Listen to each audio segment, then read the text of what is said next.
Should I be loving? You don't have to be loving. Just be pleasant in your body, pleasant in your mind, pleasant in your emotions, pleasant in your energies. You will be a wonderful being.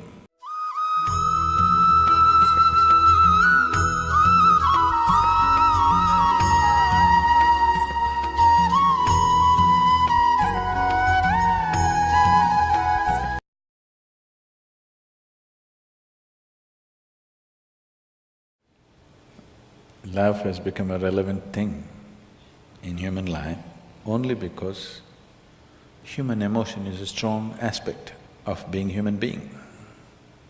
In human life, emotion is a very powerful thing. Even in this day and age, though people think they're very intellectual, even today, their emotions are the strongest aspect. Yes or no? It's the most intense aspect of their life.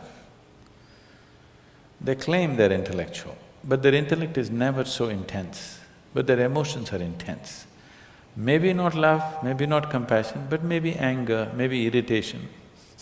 These are all emotions. So emotion is a very important aspect of being human.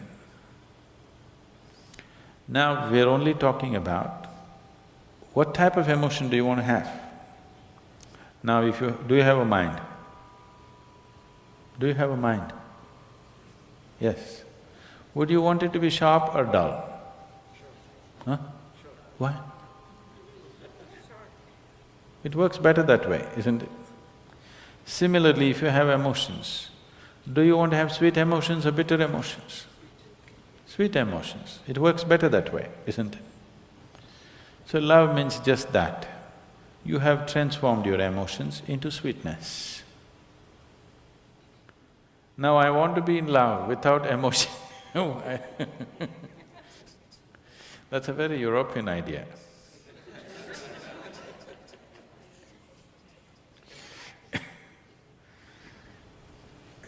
Love is an emotion.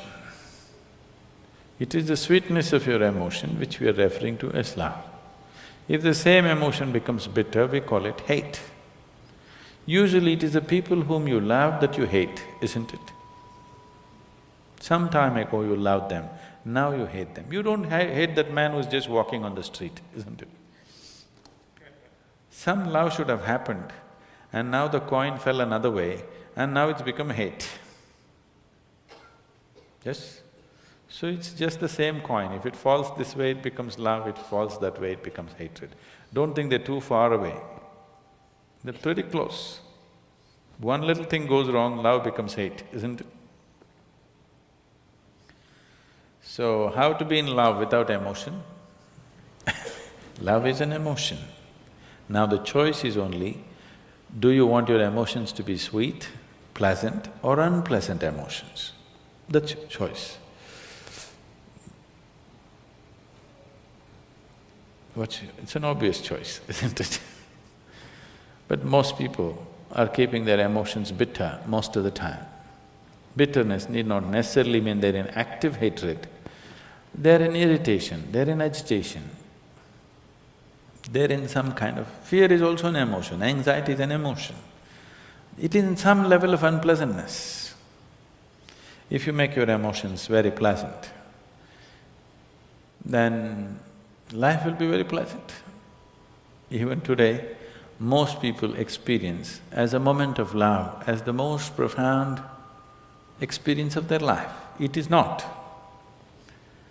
But they experience it that way because that is the most intense thing they have touched. What that is the deepest dimension of life they have touched is a moment of love. So they raise it to heaven. People are transporting it to heaven. People are talking about divine love. You do not know whether God loves or not. Human beings are capable of love if they're willing. Dog is capable of love. When human beings fail you, you get yourself a dog. If you get a dog, 12-year guaranteed love affair. Yes? Do not underestimate this. You get yourself a dog, every day you come home, what a welcome you get, huh? Your wife, she's no good. One day she's one way, your children, they're not interested whether you come home or go. But your dog, every day, what an excited welcome he gives you. Nobody's capable of this, isn't it? Every day, without fail. He'll never show disinterest in you. He's such a boost for you. Dog is love, for sure. Maybe it's just a spelling mistake.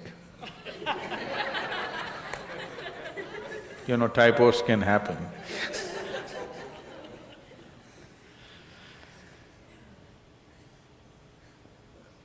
Now,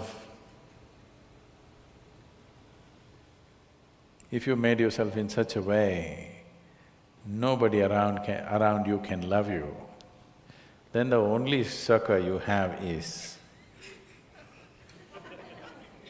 somebody must love you long distance from there. It's an unfortunate way to live. God loves you, it's the most unfortunate way to live. That means you made yourself in such a way nobody can even look at you. If people around you cannot help loving you, that's a nice way to be, isn't it? You may not be great, maybe at least you're cute. Yes? So, in yoga, we don't look at anything as love, hate, happiness, misery, we don't look at it that way. We just look at it this way. Do you want to be pleasant or unpleasant? If you become pleasant in your body, we call it health. If you become very pleasant, we call it pleasure. If your mind becomes pleasant, we call it peace. If it becomes very pleasant, we call it joy.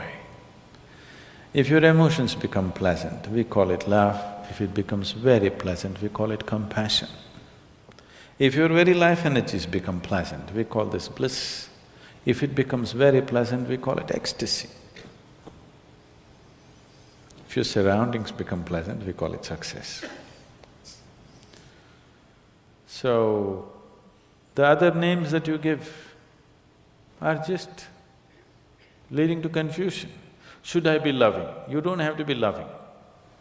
Just be pleasant in your body, pleasant in your mind, pleasant in your emotions, pleasant in your energies, you will be a wonderful being. If your emotions are pleasant, if somebody comes here, you can share that pleasantness with them. If your emotions are unpleasant, for sure you share that with people, isn't it? Yes or no? So you cannot do something that you are not. If this is feeling pleasant now, it will naturally be pleasant to everything. If this is feeling unpleasant right now, it will be nasty to everything. So instead of seeing how to make this pleasant, you want to be pleasant to somebody.